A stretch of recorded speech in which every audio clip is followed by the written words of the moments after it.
Welcome to lunch hour. This is Satish. AP deputy CM Pavan దూకుడు పెంచారు. కాకినాడ పోర్టులో కార్యకలాపాలపై ఆకస్మిక తనిఖీలు చేశారు. రానున్న రోజుల్లో పవన్ స్పీడ్ మరింత పెరగనుందా? పాలనా రాజకీయాల్లో పవన్ వ్యూహం ఏంటి? కేంద్రంలో బీజేపీకి సౌత్లో స్టార్ క్యాంపెయినర్ దొరికినట్టేనా? త్వరలో ఢిల్లీలో ప్రచారానికి కూడా పవన్ వెళ్లబోతున్నారా?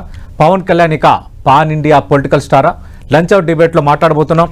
చర్చలో పాల్గొంటున్నారు జాతీయ విశ్లేషకులు పెంటపాటి పుల్లారావు గారు. పెంటపాటి పుల్లారావు గారు, పవన్ కళ్యాణ్ అంటే కూటమి ప్రభుత్వం అధికారంలోకి వచ్చి 5 నెలలు అయింది. 5 నెలల్లో పవన్ కళ్యాణ్లో కనిపిస్తున్న మార్పు కానీ, పనుల్లో వేగం, రాజకీయంగా దూకుడు, చాలా కీలక అంశాలపై ఆయన అభిప్రాయాన్ని కుండబద్దలు కొట్టినట్టు చెప్పడం, ఇవన్నీ కూడా ప్రస్తుతం పొలిటికల్గా ఒక చర్చనీయాంశం అవుతున్న పరిస్థితి. ఖచ్చితంగా అవన్నీ మనం మాట్లాడబోతున్నాం. ప్రస్తుతం ఈ రోజు మనం ఆల్రెడీ ఇప్పుడు డిబేట్ జరుగుతున్న సమయంలో పవన్ కళ్యాణ్ కాకినాడలో ఉన్నారు. కాకినాడలో ఆయన రేషన్ బియ్యం అక్రమ రవాణాకు సంబంధించి గతంలోనే ఆయన ఆరోపణలు చేశారు. ఇక్కడ ప్రజాప్రతినిధులు ఇన్వాల్వ్ అయ్యారని ఆరోపణలు చేశారు. అలాగే అటు పౌర సరఫరాల మంత్రిగా అదే జనసేనకు చెందిన నాదెండ్ల మనోహర్ ఉన్నారు. ఆయన గతంలో కొన్ని తనిఖీలు చేయటము, భారీగా ఈ రేషన్ బియ్యం అక్రమ రవాణాకు సిద్ధమవుతున్న పరిస్థితుల్లో పట్టుకోవడం జరిగింది. ఈ రోజు కూడా ఈ అక్రమ రవాణా అయినా ఎందుకు ఆగటం లేదన్న అంశంకు సంబంధించి పవన్ కళ్యాణ్ స్వయంగా వెళ్ళటం, ఆకస్మిక తనిఖీలు చేయటం, ఒక నౌక వేసుకుని ఎక్కడైతే ఆ రేషన్ బియ్యం పట్టుకున్నారో అక్కడికి మళ్ళీ నౌక వేసుకుని వెళ్ళటం, ఇవన్నీ చూస్తుంటే ఏమనిపిస్తుంది? ముందు ఈ అంశంపై మీ కామెంట్ ఏంటి? తర్వాత ఆయన దూకుడు, ఆయన రాజకీయంగా భారతీయ జనతా పార్టీ ఆయన ఏ విధంగా చూసింది, ఇవన్నీ కూడా మాట్లాడదాం. ఈ రోజు అంశంపై మొదట మీ కామెంట్ ఏంటి? ఇది ఏంటంటే క్లియర్ గా ఇది ఆయన మంత్రి కూడా వెళ్ళి 5 నెలలు తిరిగాడు, అక్కడ ఏం చేయలేకపోయాడు. ఈ మినిస్ట్రీ ఆయన పార్టీ కింద ఉన్నది. ఇలాగ బియ్యం తీసుకుని, గవర్నమెంట్ బియ్యం తీసుకుని దొంగతాటిగా ఎక్స్పోర్ట్ చేస్తారంటే ఇది వెంటనే ఆయన యాక్షన్ తీసుకోకపోతే ఆయన ఇన్ఎఫెక్టివ్ మినిస్టర్. మిగతా మంత్రులు సరిగ్గా పనిచేయట్లేదు. ఆయన పాయింట్అవుట్ కరెక్ట్ గా చేసినప్పుడు ఆయన మినిస్టర్స్ ఏం చేస్తున్నారు చూపెట్టాలి. కాబట్టి ఇది ఆయన వెంటనే దీనికి ఒక జవాబు రావాలంటే ఎన్ఫోర్స్మెంట్ డైరెక్టరేట్ కో, సిబిఐ కో అప్పచెప్పాలి రాష్ట్ర ప్రభుత్వం. ఎవరు చేస్తున్నారు ఈ బియ్యం ఎక్స్పోర్ట్, ఎక్కడికి వెళ్తుంది, ఎలా లాగుతున్నారు, ఎలా కలెక్ట్ చేస్తున్నారు, స్కామ్ ఎంత అని చేయాలి. ఇక్కడ వచ్చేసి ఇవాళ చెప్పేస్తే అయిపోయేది లేదు. ఇలాంటి పెద్ద పని దొంగతనం చేస్తున్నారంటే ఎంతో మంది చెయ్యలు కలిసి ఉంటుంది, ఎంతో మంది కలిసి చేస్తున్నారు. కాబట్టి ఆయనకి ఇదో మంచి అవకాశం. కరప్షన్ ఆఫ్ చేయాలంటే ఆయన సొంత జిల్లాలో ఇప్పుడు అక్కడి నుంచి ఎలక్ట్ అవ్వాడు. ఈ మంత్రాలయం కూడా ఆయన సివిల్ సప్లైస్ ఆయన కింద, ఆయన మంత్రుల కింద ఉన్నది, ఆయన పార్టీకి సంబంధించి. సో ఇది ఆయన మీద బ్లేమ్ రాకూడదు. ఆయన యాక్షన్ తీసుకున్నారంటే ఎన్ఫోర్స్మెంట్ డైరెక్టరేట్ కో లేకపోతే సిబిఐ కో అప్పచెప్పాలి కేసు. ఆ బియ్యం ఎక్కడికి ఎక్స్పోర్ట్ అవుతుంది? ఆంధ్ర నుంచి బయటకు వెళ్తుంది కదా. అందువల్ల తప్పకుండా ఇది ఒక ఫిట్ కేసు, అలా చేస్తారు దానికి అనే భావిస్తున్నారు. లేకపోతే ఇంకో జవాబు లేదు. ఆయన ఊరికినే వచ్చి ఇన్స్పెక్ట్ చేసి వెళ్ళిపోయి గాల్లో మాట్లాడినట్టుగా ఉంటారు. కాబట్టి యాక్షన్ కి ఇదే రూట్, ఇంకో రూట్ లేదు. అంటే మనం చూస్తున్నాం మొక్క ఈరోజు కాకినాడలో వచ్చారు. ఆయన రేషన్ బియ్యం అక్రమ రవాణాకు సంబంధించి గతంలోనే ఉక్కుపాదం మోపుతా ఉన్నారు. ఈరోజు తనిఖీలు చేస్తున్నారు. అలాగే లోకల్గా ఉన్న ఆ పార్టీ శాసనసభ్యుడు కొండబాపై కూడా ఆయన ఆగ్రహం వ్యక్తం చేశారు. మీరే సరిగ్గా ఉంటే పరిస్థితి ఎందుకు వస్తుందంటూ ఆయన ఆగ్రహం వ్యక్తం చేసిన పరిస్థితి. అలాగే లడ్డూ కల్తీ వ్యవహారంలో ఆయన ఏ స్థాయిలో రెస్పాండ్ అయ్యారో, సనాతన ధర్మ పరిరక్షణ అంటూ మళ్ళీ ఆయన చేసిన వ్యాఖ్యలు ఇప్పటికి కూడా నేషనల్ వైడ్ ట్రోలింగ్లో ఉన్న పరిస్థితి, ట్రెండింగ్లో ఉన్న పరిస్థితి. అలాగే మనం చూసాం ఎర్రచందనం స్మగ్లింగ్ సంబంధించి ఆయన గతంలో చేసిన ప్రకటన. అంటే ఈ దూకుడుకు కారణం ఏమని అనుకుంటున్నారు? ఒకటి, ఆయన డిప్యూటీ సీఎం గా ఉన్నారు, 10 సంవత్సరాలు రాజకీయంలో ఉన్నారు, 5 సంవత్సరాల క్రితం పార్టీ ఫామ్ చేశారు. యాక్షన్ కావాలి కదా. మీరు పరిపాలిస్తున్నప్పుడు ప్రజలు మీరు ఏం తేడా తీసుకొచ్చారు, మేమేం మార్పు తీసుకొచ్చారు, ఆ ప్రశ్నలు వస్తాయి. ఉరుకునే ఏదో ఎలక్ట్ అవ్వాం, మంత్రులు అవ్వామంటే ప్రజలకి ఈ పార్టీకి మిగతా పార్టీలకి తేడా ఏమిటి అని ఆయన అడిగాడు కదా ప్రశ్న. మనం ఇదంతా పాలిటిక్స్ ఇవన్నీ చేసిన దీనికోసమేనా అని అన్నాడు కదా ఈవేళ. అందువల్ల ఇది యాక్టివిటీ చూపెట్టాలి, ప్రజలకి ఆయనలో తేడా ఉన్నదని చూపెట్టాలి. లేకపోతే ఇదంతా నార్మల్ బిజినెస్, ఇవన్నీ గవర్నమెంట్ లో జరిగేది ఇంతే, తినేస్తారు, మనం ఊరుకుందాం, మనం పార్టిసిపేట్ చేద్దాం, లేకపోతే సహిద్దాం అంటే ఆయనకి ఎవెన్చువల్ గా అది నెగిటివిటీ వస్తుంది ఆయన మీదకి.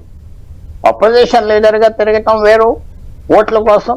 మంత్రి అవ్వాక చాలా బాధ్యత ఉంటుంది, ప్రజలు ఇంకో రకంగా చూస్తారు మిమ్మల్ని. సో ఈ యాక్టివిటీ అంతా నేను అనుకుంటున్నా ఆయన గత 5-6 నెలల తర్వాత యాక్టివ్ అవ్వకపోతే ఆయన పార్టీకి ఆయన ఇమేజ్ కి లోపం వస్తుంది గ్యారంటీగా. సో ఇవన్నీ మనం చూస్తే ఆయన నాకు సెపరేట్ ఇమేజ్ ఉన్నది, యాక్ట్ చేస్తాను అని మెసేజ్ ఇస్తున్నారు. కానీ ఇప్పుడు నేను చెప్పింది ఏంటంటే యాక్షన్ కావాలి, ఫైనల్ గా యాక్షన్. ఆయనకు మంచి అవకాశం, బియ్యం పడిపోతున్నారు, అక్రమాలు రవాణా చేస్తున్నారు, అది కరెక్ట్ సబ్జెక్ట్. ఈడీకి సిబిఐకి అప్పచెప్పడానికి స్టేట్ గవర్నమెంట్ వెంటనే రాస్తే వాళ్ళు ఎంక్వైరీ చేస్తారు, అరెస్ట్ చేస్తారు, పడతారు. ఎంత వెళ్తుంది ఈ బియ్యం, ఈ దొంగ బియ్యం ప్రభుత్వానికి ఎంత నష్టం చేస్తుంది, ఏమిటి రూట్ ఏంటి, ఎవరు ఇన్వాల్వ్ ఉన్నారు, ఎప్పుడు నుంచి జరుగుతాయి, అన్ని బయటకు వస్తాయి. ఇది మంచి అవకాశం ఆయన పేరు తెచ్చుకోవటానికి, యాక్టివ్ గా ఉన్నాడని చెప్పుకోవటానికి. అంటే పాలనలో తనదైన మార్కు వేయడానికి ఆయన ప్రయత్నం చేస్తున్నట్టు అనుకోవాలా? ఈ పనుల్లో వేగం కానీ, ఇష్యూస్ మీద రెస్పాండ్ అవ్వడం కానీ, ఆ స్పీడ్ ప్రదర్శిస్తుండడం కానీ. తప్పకుండా లేకపోతే ఏంటి ఆయనకి మంత్రులకి మిగతా మంత్రులకి తేడా ఏంటి? టేబుల్కి ఏం తీసుకొచ్చారు మంత్రి అవ్వక ఇప్పుడు క్లియర్ గా ప్రాబ్లం ఏమొచ్చిందంటే, మీరు అధికారంలో లేనంత కాలం మీరు స్టేట్మెంట్స్ ఇవ్వచ్చు, తిరగొచ్చు, ప్రశ్నించవచ్చు, గవర్నమెంట్ లో ఉన్న వాళ్ళని ప్రశ్నించి వాళ్ళని అల్లరి చేయొచ్చు, వాళ్ళని మీద ప్రజలకు కూడా కోపం వచ్చేటట్టుగా చేయొచ్చు. మీరే అధికారంలో ఉన్నప్పుడు మీరు ఏం చేస్తున్నారు, యాక్షన్ చూపెట్టాలి కదా. ఆయన తప్పకుండా ఆయన మీద పెద్ద రెస్పాన్సిబిలిటీ ఉన్నది. ఆయన రెస్పాన్సిబిలిటీ కొంచెం సీరియస్ గా తీసుకుంటున్నాడు రీసెంట్ గా. ఆయన ఇమేజ్ కి ఆయనకి తెలుసు.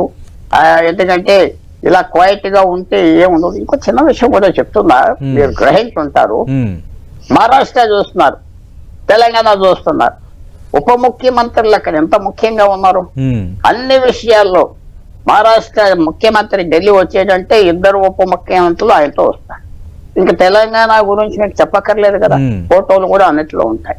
సో ఆంధ్రప్రదేశ్ లో కూడా ఒక డిప్యూటీ సీఎం ఉన్నాడు, చాలా రాష్ట్రాల్లో డిప్యూటీ సీఎం లేడు, ఇక్కడ ఉన్నాడు.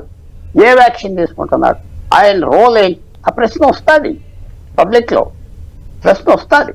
ఉప ముఖ్యమంత్రి రోల్ ఉన్నది, నేను రెస్పాన్సిబిలిటీ తీసుకున్నా.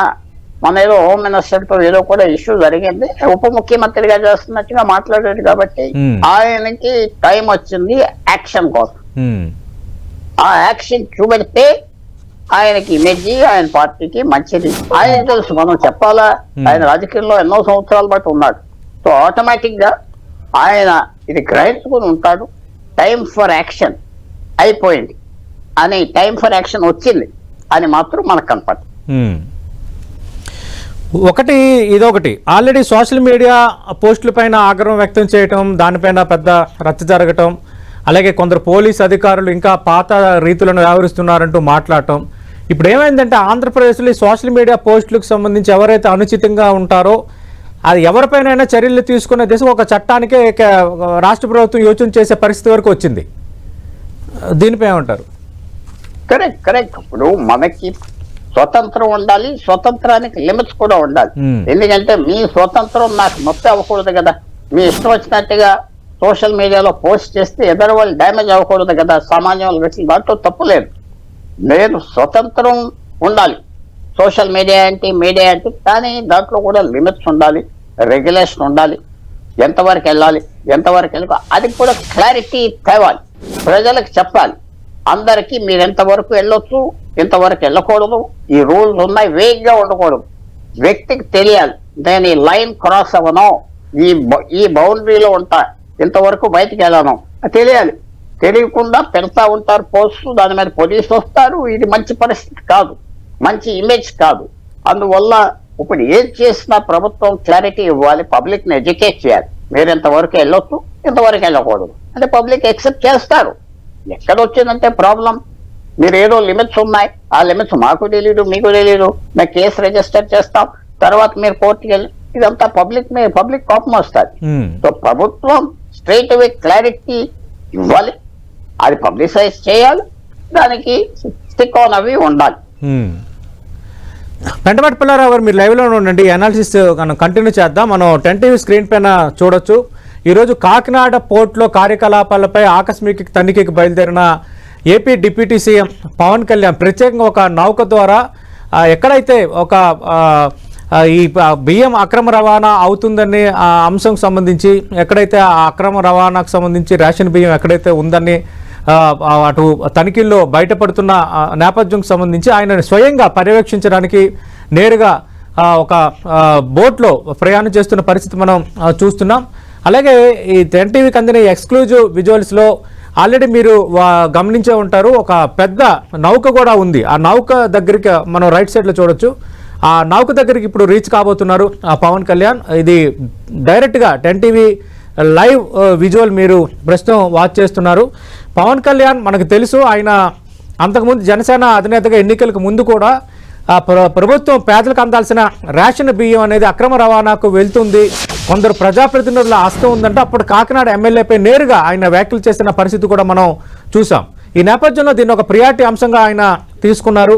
పౌర సరఫరాల మంత్రిగా ఉన్న నాదెండ్ల మనోహర్ గత నెలలోనే కొన్ని తనిఖీలు చేసి కొన్ని గోడౌన్లలో కొన్ని టన్నుల రేషన్ బియ్యాన్ని పట్టుకున్నారు. అయినప్పటికీ కూడా ఇంకా అక్రమ రవాణా తగ్గలేదన్న ఫిర్యాదుల నేపథ్యంలో పవన్ కళ్యాణ్ ఈరోజు నేరుగా రంగంలో దిగారు. యాక్చువల్గా ఈ అంశాలపై సమీక్ష చేద్దాం అనుకున్నారు. అయితే ఎమ్మెల్సీ ఎన్నికల నేపథ్యంలో కొంత ఎన్నికల కోడ్ ఉన్న నేపథ్యంలో కేవలం పర్యవేక్షించి మీడియాతో మాట్లాడడానికే ఆయన సిద్ధమయ్యారు. ఈ నేపథ్యంలో ఒక ప్రత్యేక బోటు ద్వారా ఆ నౌక ఉన్న ప్రాంతానికి పవన్ కళ్యాణ్ స్వయంగా నేను వెళ్ళి పర్యవేక్షిస్తానని చెప్పడంతో అప్పటికప్పుడు అధికారులు ఒక బోట్ను కూడా సిద్ధం చేశారు. ఆ బోట్లో పవన్ కళ్యాణ్తో పాటు కాకినాడ శాసనసభ్యుడు కొండబాబు, అలాగే ఆంధ్రప్రదేశ్ రాష్ట్ర civil supplies minister Nadendla Manohar, అలాగే పౌర సరఫరాల శాఖ అధికారులు, కాకినాడ జిల్లా కలెక్టర్, ఇంకా యంత్రాంగం అందరూ కూడా బయలుదేరారు. దానికి సంబంధించిన ఎక్స్క్లూజివ్ విజువల్స్ మీరు 10 టీవీ స్క్రీన్పై చూస్తున్నారు.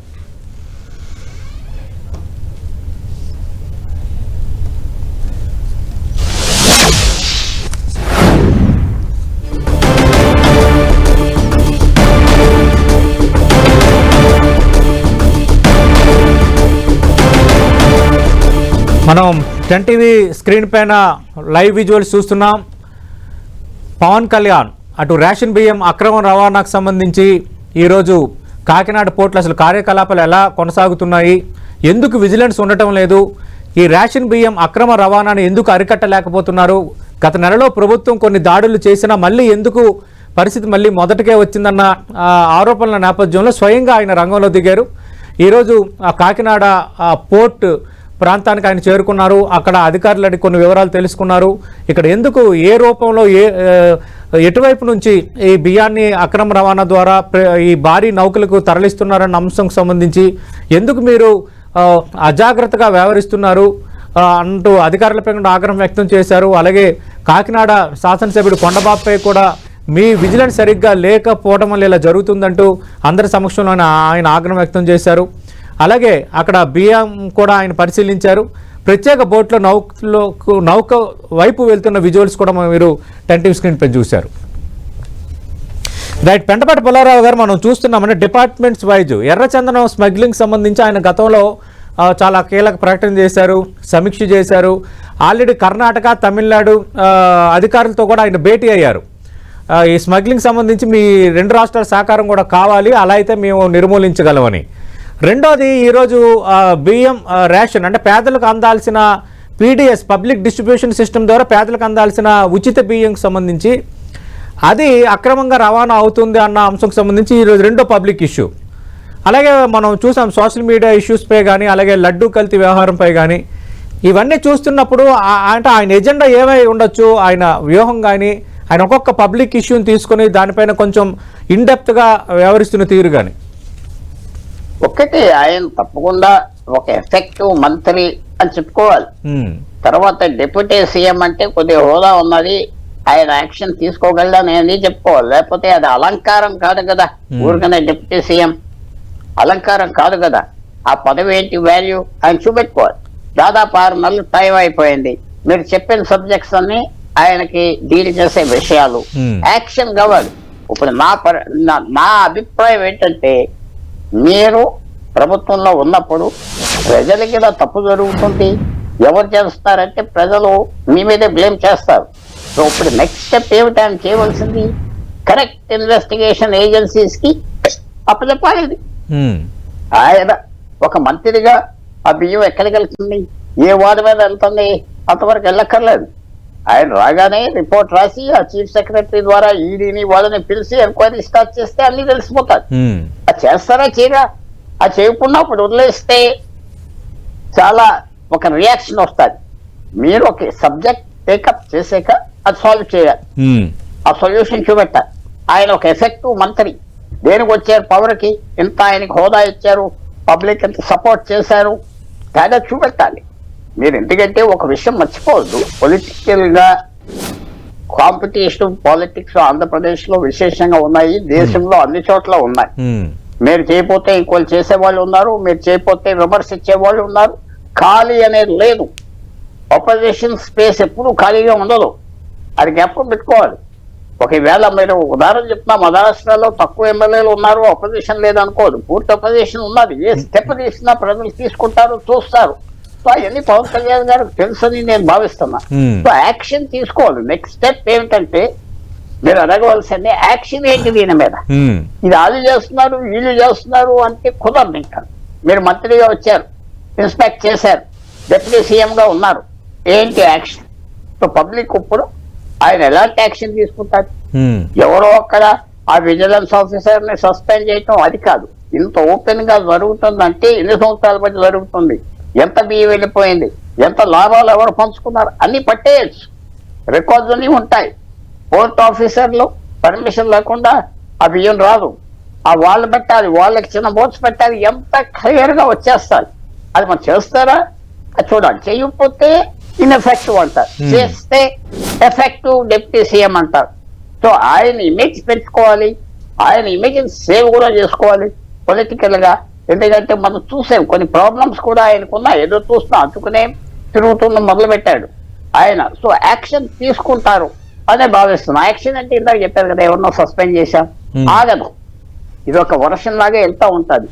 సీరియస్ గా తీసుకోవాలంటే ఎన్ఫోర్స్మెంట్ డైరెక్టర్ తీసుకొచ్చి అది కేసు పెట్టి ఎంక్వైరీ చేసి టైం బౌండ్ గా చేసి అది చేయాలి. లేకపోతే ఇది కూడా ఏమవుతుందంటే రాను రాను పబ్లిక్ రియాక్షన్ వస్తుంది, నెగిటివ్ రియాక్షన్ వస్తుంది. ఒకసారి ఒక మంత్రి దిగాక ప్రాబ్లం మీద ఆ ప్రాబ్లం సాల్వ్ చేయాలి, సొల్యూషన్స్ ఉన్నాయి, వెళ్ళిపోతే ఆయన తెలుసుకోవాలి. ఆఫీసర్లు ఉన్నారు, ఏం చేయాలో చెప్తారు, అవన్నీ తెలుసుకోవాలి. అది ఆయనకు ఒక అవకాశం, ఇది ఆయన ఎఫెక్టివ్ గా నేను ఉన్నానని చెప్పుకుంటాను. అంటే పెంటపాటి పుల్లారావు గారు, ఇదొక అంశం. అటు పరిపాలనలో కానీ అలాగే కూటమి ఐక్యతను ప్రదర్శించడంలో సీఎం చంద్రబాబు నాయుడుతో సమన్వయం కానీ ఈ విషయంలో చాలా రాజకీయ పరిణతి ప్రదర్శిస్తున్నారు పవన్ కళ్యాణ్ అని మీలాంటి విశ్లేషకులు కూడా చాలా సందర్భాలు అంటున్నారు. ఇదొక ఎత్తు అయితే, రెండోది రాజకీయంగా మొన్న మహారాష్ట్ర ఎన్నికల ప్రచారానికి ఆయన వెళ్ళారు. ఆయన ప్రచారం చేసిన చోట భారతీయ జనతా పార్టీకి ఎక్కువ మెజార్టీలు వచ్చాయని భారతీయ జనతా పార్టీ నేతలు అంటున్నారు. అలాగే త్వరలో ఢిల్లీ ఎన్నికలు కూడా ఆయన ప్రచారానికి తీసుకువెళ్ళబోతున్నారు. ఇప్పటికే సనాతన ధర్మ పరిరక్షణకు సంబంధించి అలాగే తమిళనాడులో కొందరు నేతలపై ఆయన చేసిన వ్యాఖ్యలు ఇప్పుడు తమిళనాడులో ట్రెండింగ్లో ఉన్నాయి. త్వరలో కొన్ని రాష్ట్రాల ఎన్నికలు కూడా జరగబోతున్నాయి. అంటే భారతీయ జనతా పార్టీకి ఈయన ఒక బ్రహ్మాస్త్రంగా మారారా, రాజకీయంగా ఒక స్టార్ క్యాంపెయినర్గా మారారనుకోవచ్చా? ఒక్కటి మనం ఒక విషయం మర్చిపోకూడదు. భారతదేశంలో 29-30 రాష్ట్రాలు ఉన్న చోట భారతీయ జనతా పార్టీ ఆంధ్రప్రదేశ్ లో వీకెస్ట్ పార్టీ. ఎక్కడ ఏ రాష్ట్రంలో ఈ 1%, 2% ఓట్లు వచ్చేది లేదు. అన్ని చోట్ల బాగా పెరిగారు. తమిళనాడులో పెరిగారు, సొంతంగా కేరళలో పెరిగారు. ఏ రాష్ట్రంలో ఇంత నీరసంగా లేదు పార్టీ పెరగాల వద్దా అంటే తప్పకుండా వాళ్ళకి పెరగాలి. వచ్చే 5 సంవత్సరాల్లో వాళ్ళకి వ్యూ ఉన్నది. ఎలా పెరుగుతుందంటే వాళ్ళు ఇప్పుడు పవన్ కళ్యాణ్ గారు వాళ్ళకు అలయన్స్ పార్ట్నర్ గా ఉన్నాడు, ఆయన ద్వారా పెరగాలని. ఎందుకంటే మనకి పెద్ద నాయకులు ఎవరు కనపడుతున్నారు బీజేపీలో? టీఆర్ఎస్లో ఉన్న వాళ్ళు ఎవరు ఉన్నారు? ఎవరు లేరు. ఆర్గనైజేషన్ లేరు. తెలంగాణలో బోల్డ్ మంది ఉన్నారు. తెలంగాణలో బీజేపీకి పెద్ద లీడర్షిప్ ఏర్పడింది, ఆంధ్రాలో లేదు. కాబట్టి ఆయన బయటికి వెళ్ళినా ఎక్కడికి తిప్పినా మెయిన్ ఆబ్జెక్టివ్ బీజేపీది ఆంధ్రప్రదేశ్ లో కొంచెం స్థిరపడాలి. స్థిరపడటానికి అలయన్సెస్ కావాలి. ఇది ఒక పాయింట్. సెకండ్ పాయింట్, నేచురల్ గా భారతదేశంలో బీజేపీ కూడా ఒక వచ్చిన వ్యూ ఏంటంటే వాళ్ళు సరిపడట్లేదు. అన్ని చోట్ల రాష్ట్రాల ఎలక్షన్ గెలవటానికి కష్టం. మహారాష్ట్రలో ఏం చూసాం? బీజేపీ 2 ప్రాంతీయ పార్టీలతో అలయన్స్ పెట్టుకుని పవర్కి వచ్చి, అలయన్స్ పార్ట్నర్స్ చాలా ముఖ్యం. మేము మా ధర్మం, మా కోalition ధర్మం అని చెప్తున్నారు కదా. సో తప్పకుండా పవన్ కళ్యాణ్ గారు సినిమా స్టార్ లాగా ఆయనకున్న చారిస్మా వాడుకుందాం అక్కడ ఇక్కడ, వాళ్ళకి స్టార్ క్యాంపెయినర్స్ కావాలి, అది ఒక ఐడియా ఉండదు. కానీ ఆంధ్రప్రదేశ్ వాళ్ళ మెయిన్ టార్గెట్. ఆంధ్రప్రదేశ్ లో బీజేపీ కొంతమంది వ్యక్తులు ఉండొచ్చు, వాళ్ళు చక్కగా అందరితో కలిసి ఉండొచ్చు, కానీ లాంగ్ టర్మ్ బీజేపీ ఐడియా ఏంటంటే ఆంధ్రప్రదేశ్ లో చాలా వీక్ గా ఉన్నారు, ఎలా పెరగాలి, ఎలా లీడర్షిప్ తేవాలి, అది పెద్ద ఆలోచన. సొల్యూషన్ లేదు. పవన్ కళ్యాణ్ గారు ఎంత పెరిగినా ఆయన ఆంధ్రప్రదేశ్ లో ఉపయోగించుకోవాలి, ఏలైగా మనం సాలిడ్ గా ఉంచుకోవాలి, పెరగాలి, అది తప్పకుండా బీజేపీ ఆబ్జెక్టివ్ ఉంటాయి. లేకపోతే ఆయనతో అంత క్లోజ్ గా పనిచేయటం, ఆయన కూడా పనిచేస్తానని చెప్పుకోవటం, ఇవన్నీ కాంప్లిమెంటరీ. ఆయన రెడీగా ఉన్నారు, వాళ్ళకి అవసరం వచ్చి ఆ అవసరం ఫైనల్ గా ఏంటి, ఇక్కడ ఆంధ్రప్రదేశ్ లో ఏం రిజల్ట్స్ వస్తాయి రాబోయే ఎలక్షన్స్ లో, బీజేపీ బలపడతాదా, బీజేపీ ఇంకా వాళ్ళ మీద ఇళ్ళ మీద ఆధారపడి కొన్ని సీట్ల కోసం వెళ్తాదా, అది వచ్చే ప్రశ్న. ఎందుకంటే మీకు తెలంగాణ, కర్ణాటక బీజేపీ చాలా సాలిడ్ అయిపోయింది, ఆంధ్రాలో వీక్ గా ఉన్నది, తమిళనాడులో వీక్ గా ఉన్నది. సో ఇవన్నీ పెంచుకోవటానికి ఇది ఒక ప్లాన్ యాక్టివిటీ. వాళ్ళ అలయన్స్ పార్ట్నర్ ప్రొజెక్ట్ చేస్తే ఇక్కడ కూడా ఉపయోగం కదా. ఫ్యూచర్ ప్లాన్స్ ఎలా ఉంటాయి, అలయన్సెస్ షిఫ్ట్ అవుతా ఉంటాయి. ఈ ఎలక్షన్ లో కలిసి పనిచేసిన వాళ్ళు వచ్చే ఎలక్షన్ లో కలిసి పనిచేయకపోవచ్చు. 4.5 సంవత్సరాల తర్వాత పరిస్థితి ఎలా వస్తుందో మీరు చెప్పలేరు, నేను చెప్పలేను. అందువల్ల ఇది ఒక ఓవరాల్ ప్లాన్. ఆయనకి కుదిరింది, దేశం అంతా తిరిగితే ఆయన ఇమేజ్ పెరుగుతుందని ఒక ఆలోచన ఉండొచ్చు. దేశం అంతా పెరిగితే నాకు చారిస్మా పెరుగుతుంది, అది ఆంధ్రాలో ఉపయోగపడుతుంది, అది కూడా మనం అలాగ ఆలోచించవచ్చు కదా. తప్పకుండా ఇది వాళ్ళకి మ్యూచువల్ బెనిఫిట్ ఉంటుంది. అందువల్ల ఆయన వెళ్తున్నారు, అవి పిలుస్తున్నారు. అంటే ఆర్టికల్ 370 రద్దు, అయోధ్య రామాలయ నిర్మాణం, ఇలాంటి అంశాలని ఇప్పుడు అంటే మూడోసారి ఎన్డీఏ అధికారంలోకి వచ్చిన తర్వాత భారతీయ జనతా పార్టీ నేతల కంటే ఎక్కువగా పవన్ కళ్యాణ్ ప్రస్తావిస్తున్నారు ప్రచారాల్లో కానీ బయట కానీ. అంటే మరి ఆ ఇష్యూస్ కూడా అర్థం చేసుకోవాలి కదా. ఆ ఇష్యూస్ అర్థం చేసుకోవాలి. ఆ ఇష్యూస్ నాకు అర్థం అవ్వను, నాకు నేషనల్ పర్స్పెక్టివ్ తీసుకోగలను, కమెంట్ చేయగలను అన్నిట్ల మీద. ఇవాళ శివసేన చేస్తుంది కదా మహారాష్ట్రలో, శరద్ పవార్ పార్టీ చేస్తున్నారు కదా నేషనల్ ఇష్యూస్ మీద. సో ప్రాంతీయ పార్టీ అని ప్రాంతీయ ఇష్యూస్ కే రెస్ట్రిక్ట్ అవుతాం మంచిది కాదు. ఒక నేషనల్ ఇమేజ్ కూడా వస్తే పార్టీకి, ప్రావిన్షియల్ గా ఆ రాష్ట్రంలో మంచిది కదా పెరిగితే. ఎంత ఇంటర్లింక్. ఎందుకంటే ఇక్కడ పెద్ద ఇమేజ్ వచ్చినా దేశంలో ఇమేజ్ లేకపోతే నీ బార్గెనింగ్ పవర్ ఉండదు సెంట్రల్ లీడర్స్ తో. సో ఇవన్నీ ఒక రకమైన స్ట్రాటజీస్ ఇమేజ్ కోసం. ఇప్పుడు అన్నిటికంటే ముఖ్యం సతీష్ గారు, ఈవేళకి ఒక 30-40 సంవత్సరాల రాజకీయాలకి తేడా ఏంటంటే, ఒక డిఎంకే పార్టీ అప్పుడు 30-40 సంవత్సరాల క్రితం ప్రాంతీయ పార్టీలు వాళ్ళు ఏదో ఐడియాలజీ, క్యాన్వాసింగ్, అలా తిరగటం, బుక్లెట్స్ చేయటం, ప్యాంప్లెట్స్, ఇప్పుడు మారిపోయింది. 5 నిమిషాల్లో మీరు మాట్లాడిన సోషల్ మీడియాలో లక్షల మందికి వెళ్ళిపోతారు. ప్యాంప్లెట్ అక్కర్లేదు, ఏం అక్కర్లేదు. మీరు ఏం చేస్తున్నారో ఇన్స్టెంట్ టైం అక్కడక్కడే అందిపోయింది. సో ప్రజలకి అందించడం మెసేజ్ చాలా ఈజీ అయిపోయింది. మాట్లాడడానికి టైం కూడా లేదు. ఒక 30-40 సంవత్సరాల క్రితం ఈవేళ చేసిందంతా రేపు మార్నింగ్ న్యూస్ పేపర్ వచ్చే వరకు ఎవరికి తెలిసేది కాదు. ఇప్పుడు మీకు చూపెట్టింది ఏంటి, మీ స్క్రీన్ మీద ఆయన ఏం చేస్తున్నాడో ఇన్స్టెంట్ గా చూపెట్టారు. ఇన్స్టెంట్ న్యూస్, ఇన్స్టెంట్ అయిపోయింది. న్యూస్ అనేది 1 అవర్ లేట్ కూడా లేదు. సో ఈ మార్పులన్నీ అడ్వాంటేజ్ తీసుకోగలరా? ఏ పార్టీ తీసుకోగలరు? వాళ్ళకే అడ్వాంటేజ్, వాళ్ళకే పాలిటిక్స్. ఎందుకంటే ఆ న్యూస్ సైకిల్ డామినేట్ చేస్తున్నారా లేదా? ఇవాళ న్యూస్ కోసం న్యూస్ క్రియేట్ చేయటం, న్యూస్ డామినేట్ చేస్తే పాలిటిక్స్ డామినేట్ చేస్తే. మనం పెద్ద దేశ నాయకులు ఎవరో ఇల్లు కలిపోతే ఇల్లు అక్కడ నిలబడి ఫోటోలు దిగుతున్నారంటే ఆ న్యూస్ సైకిల్ కోసం మేము వెళ్ళాం, మేము వచ్చాం అని చెప్తాం, అది సరిపడుతుంది. ఇప్పుడు పవన్ కళ్యాణ్ గారు లాంటి నాయకులు 370 మీద ఇంకో దాని మీద కమెంట్ చేస్తే ఆ న్యూస్ ట్రెండ్ అవుతుంది కదా. పబ్లిక్ సైకాలజీలో ఉన్నారు కదా, మైండ్ లో ఉన్నారు కదా. అది ఇవాళ పాలిటిక్స్. పార్టీ స్ట్రక్చర్ కంటే మీరు డైరెక్ట్ గా ఒక మనిషి, ఒక ఓటరు ఆయన ఇంటికి వెళ్ళిపోయి మీరు మాట్లాడుతున్నారు, ఆయన చేతిలో మాట్లాడుతున్నారు ఫోన్ మీద. సో అది అడ్వాంటేజ్ తీసుకోవటానికి తప్పకుండా రాజకీయ పార్టీలు చేస్తున్నారు. తప్పకుండా పవన్ కళ్యాణ్ గారికి అది తెలుసు అని భావిస్తుంది. ఓకే, అంటే ఇప్పుడు ఒకటి ఇక్కడ ఆంధ్రప్రదేశ్లో డిప్యూటీ సీఎంగా ఆయన దూకుడు అంశం ఒకటైతే, ఇంకా రాజకీయంగా మనం చాలా అంశాలు మాట్లాడుకున్నాం. అంటే ఈయన పాన్ ఇండియా పొలిటికల్ స్టార్గా పవన్ కళ్యాణ్ మారారని అనుకోవచ్చా? అది మరి ఇంకా ఇతర రాష్ట్రాల్లో ఆయనకు ఫుట్టింగ్ లేదు కదా. ఇక్కడ కూడా ఒక లిమిటెడ్ రోల్ ఆయనే పెట్టుకున్నారు కదా. మన ఎలక్షన్ లో 60 సీట్లు 70 సీట్లు పోటీ చేయలేదు కదా, 21 సీటే పోటీ చేశాడు. ఆయన ఇమేజ్ పెద్ద ఇమేజ్ ఏమైనా పొలిటికల్ ఫుట్ ప్రింట్ అంటారు. ఫుట్ ప్రింట్ అడుగులు ఎక్కడ ఉన్నాయి? ఒక 20 సీట్ల వరకే ఉన్నాయి, 21 సీట్లే. సో అది ఎలా తెలుసుకోవాలి? ఆయన ఇన్ఫ్లుయెన్స్, ఆయనకి ఎమ్మెల్యే లేని చోట ఆయన ఇన్ఫ్లుయెన్స్ ఎలా ఉంచుకోవాలి? ఆయనకి పార్ట్నర్ టీడీపీతో గొడవ లేకుండా ఎలా చేయాలి? ఇమేజ్ ఎలా ఉండాలి? ఇది చాలా ట్రికీ సిచ్యువేషన్. పెరిగితే వాళ్ళ పార్ట్నర్స్ కోపం, పెరగకపోతే ఆయన పార్టీ పెరిగిపోతాది. సో ఇది ఒక పెద్ద డైలమా ప్రాంతీయ పార్టీలు. ఎంత పెరగాలి, ఎంత పెరగకూడదు, నాయకుడు ఎంత ప్రొజెక్ట్ అవ్వాలి. నాయకుడు పెద్దోడు అయిపోతాడంటే పార్ట్నర్లు ముందలు బాధపడతారు. ఇవాళ మహారాష్ట్రలో మనం చూసేది ఏంటి? ఇంకా ముఖ్యమంత్రి సెటిల్ అవ్వలేదు. ఇంకా 2వ తారీఖు డిసెంబర్ 5వ తారీఖు అవుతుందంటే లోపల ఎంత గొడవలు జరుగుతున్నాయి, ఎంత డిస్కషన్స్ జరుగుతున్నాయి, ఆలోచనలు జరుగుతున్నాయి, మీరే అర్థం చేసుకోవాలి. అందువల్ల సింపుల్ గా మన సిచ్యువేషన్ తీసుకొచ్చి చెప్పాలంటే ఆయన పెరగటానికి ఒక లిమిట్స్ ఉన్నాయి రాష్ట్రంలో. సో బయట ఇమేజ్ పెరిగితే హెల్ప్ అవుతుంది, యాక్టివిటీ కనపడుతుంది, నేషన్ వైడ్ ఇమేజ్ వస్తే ఇక్కడ కూడా ఉపయోగపడతాయి. ఎన్నో ఆలోచనలు ఉంటాయి. ఆయనకున్న లిమిట్స్ తో ఆయన పనిచేయాలి. లిమిట్స్ ని నొక్కకుండా బయట పెరిగితే ఇంపాక్ట్ వస్తుందని ఆ ఆలోచన కూడా ఉండదు. Okay, right. Thank you Pentapati Pullarao గారు. మనం చూస్తున్నాము ఆంధ్రప్రదేశ్ డిప్యూటీ సీఎం జనసేన అధినేత పవన్ కళ్యాణ్ అటు పాలన పరంగా ఇటు రాజకీయాల పరంగా దూకుడుకు సంబంధించి పెంటపాటి పుల్లారావు గారి విశ్లేషణ ఇప్పటివరకు మనం చూసాం. ఈరోజు కాకినాడలో ఆకస్మిక తనిఖీల్లో భాగంగా ఆయన కాకినాడ పోర్ట్ ప్రాంతాన్ని పవన్ కళ్యాణ్ డిప్యూటీ సీఎం పరిశీలిస్తున్నారు. దానికి సంబంధించిన విజువల్స్ మనం చూస్తున్నాం.